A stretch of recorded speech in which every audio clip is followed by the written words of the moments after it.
قرآن مجید سے جو دلائل ہیں، سب سے پہلی بات وقرن فی بیوتکن ولا تبرجن تبرج الجاہلیت الاولی، فرمایا کہ اپنے گھروں میں ٹکی رہو اور نہ دکھلاتی پھرو جیسے کہ جاہلیت کے دور میں دکھلانے کا دستور تھا۔ اس آیت میں عورتوں کو حکم دیا ہے کہ وہ عمومی طور پر اپنے گھروں میں ہی رہیں اور اپنے گھر کی چار دیواری میں اپنے فرائض منصبی کو پورا کریں۔ شریعت نے عورت کے ذمے کو ایسا کام نہیں لگایا کہ اس کو روز اور ہر وقت گھر سے باہر جانا پڑے۔ وقتی ضرورت اور معذوری وہ ایک الگ بات ہے۔ عورت جس قدر اپنے گھر میں رہے گی اتنا اللہ کا قرب پائے گی۔ حدیث کے اندر آتا ہے کہ عورت اپنے رب کے سب سے زیادہ اس وقت قریب ہوتی ہے جب وہ اپنے گھر کے درمیان چھپی ہوئی ہوتی ہے۔ طبرانی شریف کی روایت ہے، نبی علیہ السلام نے فرمایا کہ عورت صرف شرعی ضرورت پیش آنے کی وجہ سے گھر سے باہر نکلے، لہٰذا کوئی سخت ضرورت ہو تو عورت گھر سے باہر نکلے، وہ گھر میں ہی رہے۔ عربی کا مقولہ ہے عورت کہیں محفوظ نہیں ہوتی سوائے اپنے گھر کے۔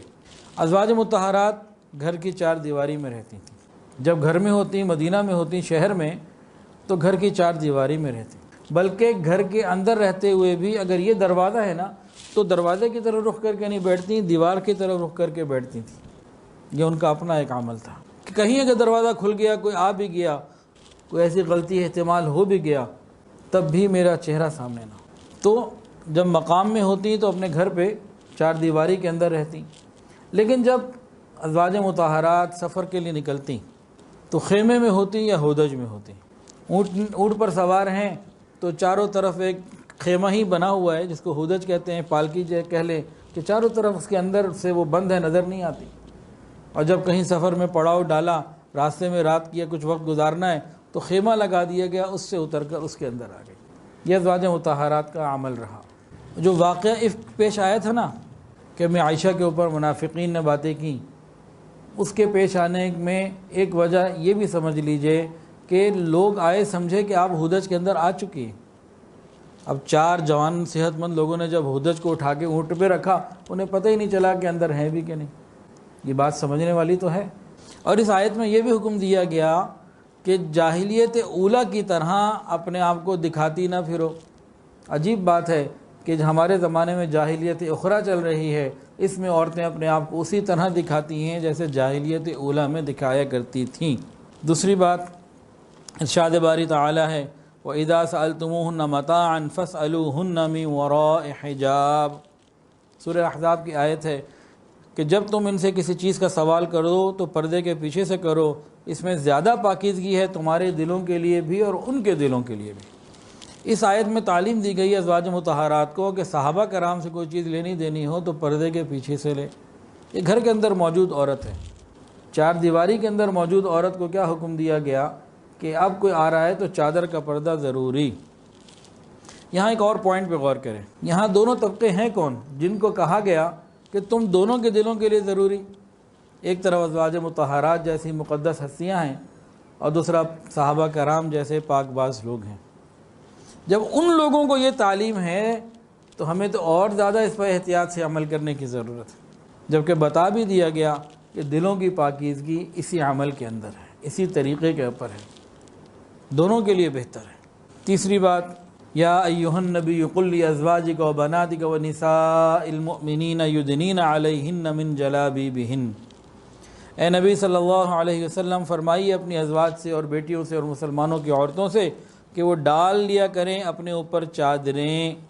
حضرت عبداللہ ابن عباس فرماتے ہیں کہ مسلمان عورتوں کو حکم دیا گیا ہے کہ اپنے سروں اور چہروں کو چادر سے ڈھانپ لیا کریں، صرف ایک آنکھ کھلی رکھیں تاکہ راستہ دیکھنے میں آسانی ہو۔ ویسے تو عورت گھر پہ رہے، باہر نکلنے کی ضرورت ہے، تو بہترین تقوی اور احتیاط کیا ہے کہ دو آنکھیں بھی نہ کھلی ہوں، صرف ایک آنکھ کھلی ہو۔ اور آج سے جب پاکستان بنا تھا اس وقت شٹل کاک جو برقع ہوتا تھا وہ اسی انداز کا ہوتا تھا، لیکن آج کا جو برقع ہے کالے رنگ کا سادہ، جس میں کوئی ڈیزائننگ نہیں ہے، سادہ برقع، اور دو آنکھیں اگر کھلی ہیں تو اس کی بھی گنجائش ہے۔ چوتھی آیت ارشاد باری تعالی ہے وَلَا يُبْدِينَ زِينَتَهُنَّ إِلَّا مَا ظَهَرَ مِنْهَا۔ عورتیں اپنی زینت کو ظاہر نہ کریں مگر جو کھلا رہتا ہے یا مجبوری میں کبھی کھولنا پڑ جاتا ہے کسی وجہ سے، تو زینت کو ظاہر نہ کریں۔ زینت سے مراد کیا ہے؟ ہر وہ چیز جس سے انسان اپنے آپ کو خوشنما اور خوبصورت بنائے۔ مردوں کو حکم دیا گیا خذوا زینتکم عند کل مسجد، جب تم نماز کے لیے آؤ تو اچھے کپڑے زینت اختیار کر کے آیا کرو یہ مردوں کو حکم دیا گیا۔ حضرت عبداللہ ابن مسعود کے تو نزدیک یہ کپڑے اور بناؤ سنگھار کی چیزیں بھی زینت میں داخل ہیں، یہ بھی چھپانی ہیں، صحابی اور رسول ہیں۔ تو جب کپڑے بناؤ سنگھار چھپانا ضروری تو جسم چھپانا اور زیادہ ضروری۔ تمام ائمہ، تمام فقہا، تمام محدثین اس بات کے اوپر متفق ہیں کہ جب عورت کے چہرے کی طرف دیکھنا شہوت کے ابھرنے کا ذریعہ بنے تو اس وقت عورت کو دیکھنا، چہرے کو دیکھنا لازمی حرام ہے اور منع ہے، گناہ ہے۔ کبھی ڈاکٹر کو دیکھنا پڑتا ہے یا قاضی یا جج کو گواہی کے لیے کہ تعارف تو ہو، نہ پہچان تو ہو کہ اصل بھی بندہ ہے کہ نہیں، تعارف کے لیے دیکھنا پڑتا ہے۔ تو علماء نے، فقہاء نے لکھا کہ ان کے لیے بھی ایک نظر دیکھنے کی گنجائش ہے کہ پہچان لیا کہ کون ہے، اس کے بعد اب بار بار دوسری نظر قاضی کے لیے دیکھنے کی بھی اجازت ہے۔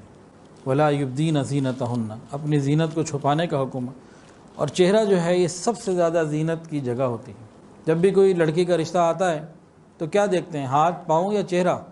کہ سب سے زیادہ زینت چہرے میں ہوتی ہے۔ اور ارشاد باری تعالی والقواعد من النساء اللاتي لا يرجون نکاحا، ان عورتوں کے بارے میں جو بہت بوڑھی ہو چکی ہیں، جن کا چہرہ اب چھوارا بن چکا ہے۔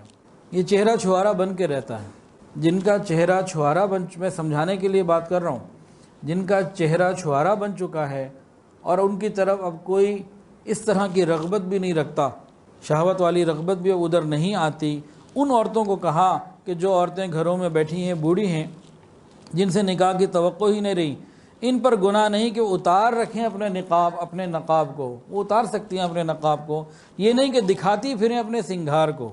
اور اگر یہ اس سے بھی بچیں، یعنی ایسی بوڑھی عورتیں جن سے نکاح کی اب کوئی امید نہ رہی، چہرہ چھوارا بن چکا، یہ بھی اگر احتیاط کریں اور پردے میں ہی رہیں، یہ بھی چہرہ ڈھانپ کے رکھیں تو ان کے لیے زیادہ بہتر ہے۔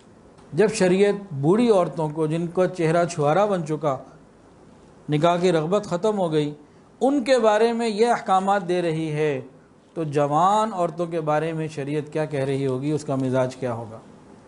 انسان خود سوچے اور سمجھے اور اپنی عقل کو استعمال کرے کہ جب بوڑھی عورتوں کے لیے اتنی احتیاط تو جوانوں کے لیے کتنی احتیاط ہو۔ مثل مشہور ہے، گھر گری پڑی چیز کا کوئی نہ کوئی اٹھانے والا ہوتا ہے۔ چھٹی آیت سن لیجئے، ارشاد باری تعالی ہے، المال والبنون زینت الحیات الدنیا، مال اور بیٹے دنیاوی زندگی کی زینت ہے۔ یہاں زینت میں دو چیزوں کا ذکر ہوا، ایک مال کا اور ایک بیٹے کا۔ بیٹی کا نہیں ہوا۔ بیٹی کا کیوں نہیں ہوا؟ کہ بیٹی دکھانے کی نہیں، چھپانے کی چیز ہے۔ بیٹی دکھانے کی نہیں، چھپانے کی چیز ہے، وہ نمائش کی چیز نہیں ہے، وہ چھپانے کی چیز ہے۔ لہذا مسلمان عورت پردے کا خوب اہتمام کرے۔